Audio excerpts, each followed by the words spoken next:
I've had a baby, my salon's doing 90K a month, and now I am trying to figure myself out and figure out who is the new me. Where do I even start? Welcome to day one of my coming back. So this morning I had to wake up really early for a call with my psychologist, but that got cancelled because of an emergency thing. So now I'm stuck in the car getting ready to do something. So I thought, let's start our first video where I get ready and I tell you about everything that's sort of been happening. I've been doing a lot of work on my salon, and basically what I wanted to do was I want to start coming back online. This is my biggest challenge right now because over the last couple of years I've really been slack here. I used to be really close with my audience. I used to be here all the time, and over a period of time I just went missing.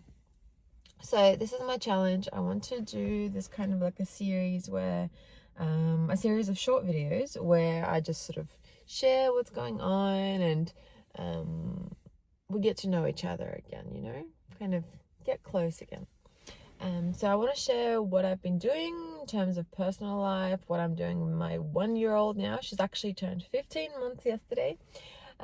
She's growing so quickly. She's so cute. And yeah, and basically I wanted to share all the things that I'm doing in my salon because that's what I really put a lot of focus into recently, especially over these last 2 years. So I want to share what's changed, I guess, in my head that has turned the salon from being like, I've had the salon for almost 6 or 7 years now, and it's had a lot of different periods. It's had periods where it was doing really well when I was first doing nails myself. Then I went through all of the different stages of hiring my first staff, hiring my second staff, having a million problems with all the different staff. And basically it got to a point, this is definitely, and I'm sure a lot of you know exactly what I'm talking about, whereas basically sort of just like in the morning I'd wake up, I'm like, all right, let's do this one more time. By the end of the night, and all the problems that happened and all the cash flow issues, all the financial issues, everything, I'd be like, I am so done with this, like I'm closing this down.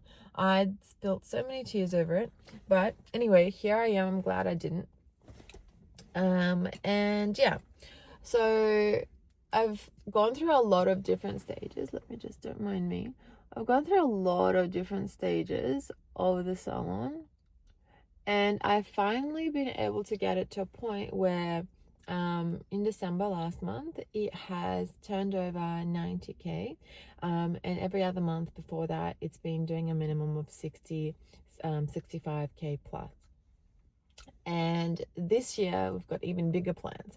So I want to share what I'm doing with my salon so that you can do it with your salon and you can increase your turnover, but most importantly, how you can increase your profit. Because if you have a non-profitable business model and you start maximizing that, you're just going to have a huge loss by the end of the year. So we definitely don't want to be doing that.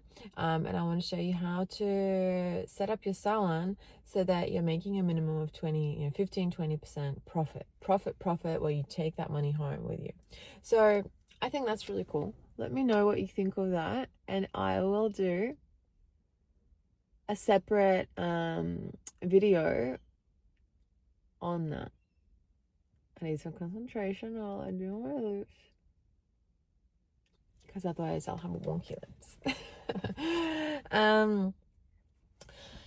Yeah, so that's that. I do want to share one thing that I did for the salon. I'll tell you about all the other different things I did in a different video. But one of the things I did is I went into a very deep meditation, and it came to me that I need to change the way that everything is placed in the salon. So my salon went from looking like this before, where I had just 4 manicure stations and 3 pedicure stations to now it looking like this.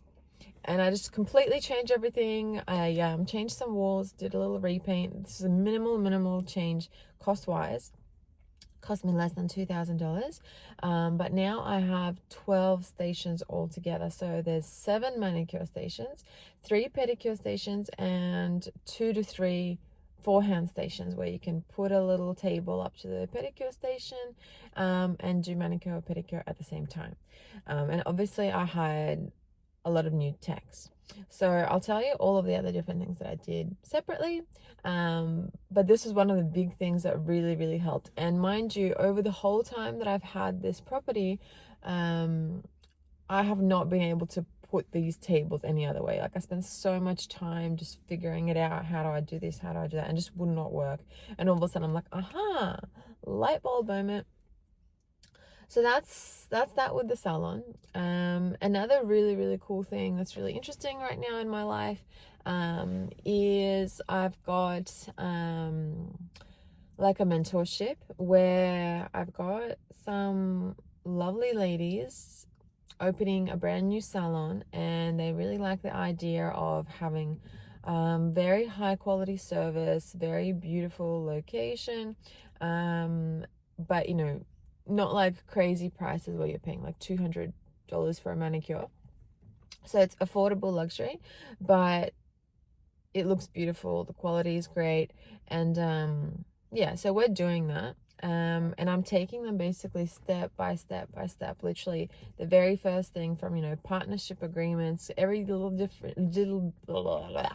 every little tiny detail they need to think of in order to write their own contract between them, because I've had a lot of problems with partners. In some previous YouTube series I told you guys about it, and actually that's finalized now. Literally we had the court date in December, and January we got the court decision just a few days ago. And oh, that was a really difficult time actually. Yeah, so I have a lot of advice to give in terms of partnerships, especially non-partnerships, and like lots of different things.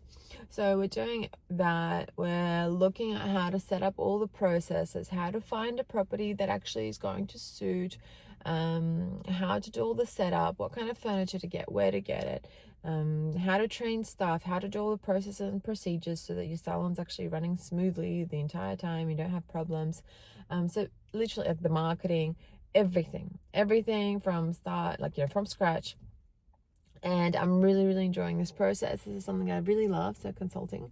And I'm also going to be taking a few other people in the next couple of months to do consultations where I do, you know, dive completely into your business, and we have a look at everything that you've got and see how we can make little tweaks, or maybe big tweaks, so that you're really getting the full potential out of your salon space. So that's kind of what I'm doing. That's where I'm at.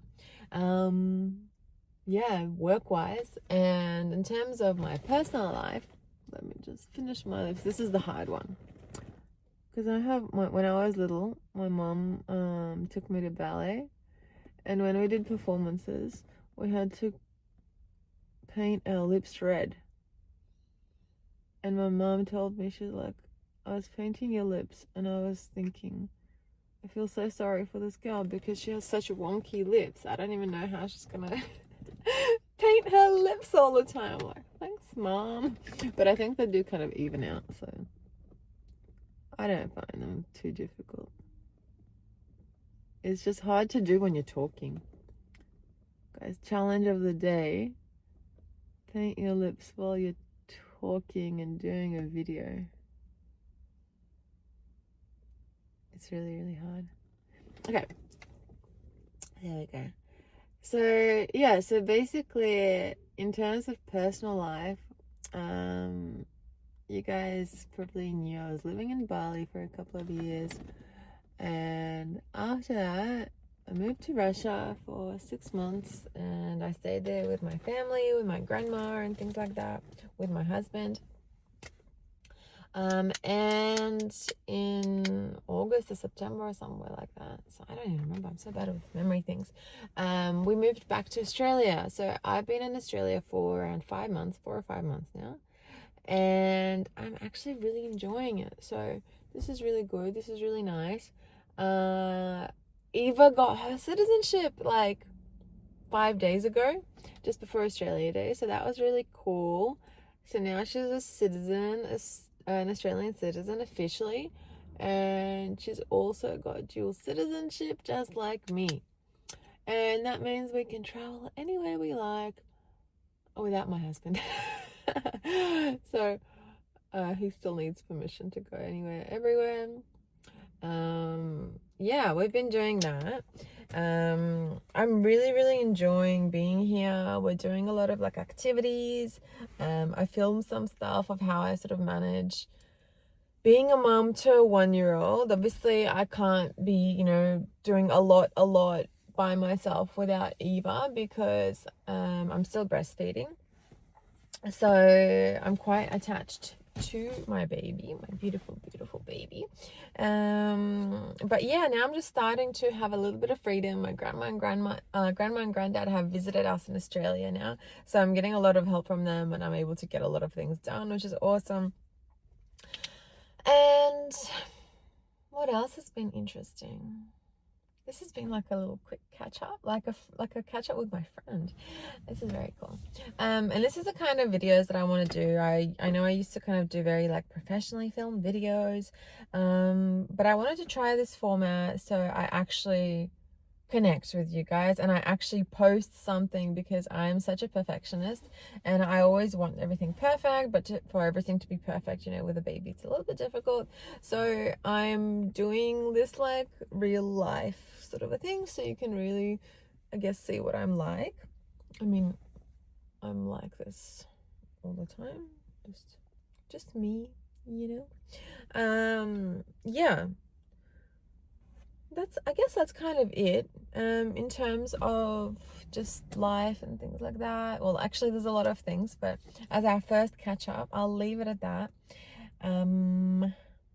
Let's see if we can learn to stop saying when I do these videos, because I'm not going to edit it all out.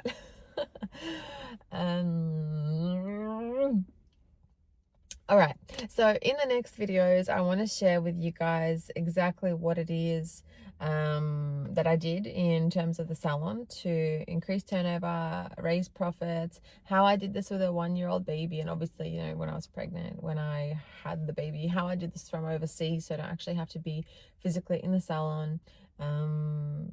And I guess I will be talking a lot about being a mum with a business, with a salon, and how to manage that and not go insane and still have enough time with your baby and still have enough time with your family, and still have a profitable business. So I will be talking about a lot about that. I'll dissect what we did exactly in the salon, how my mentality changed, what those changes were for me, and I'll also be sharing how we go with this mentorship, with the consulting mentorship, and how we open the salon. And then of course, once we actually open it, I'll show you where it is and what it is and who it is, and we'll do a big celebration. So comment if you have any questions, if there's anything that you'd like to ask about.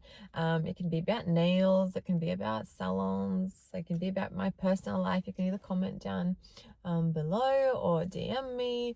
I read everything, I answer to everyone, so I'm really looking forward to reconnecting with you guys and having this special place back in my life. See you guys next time.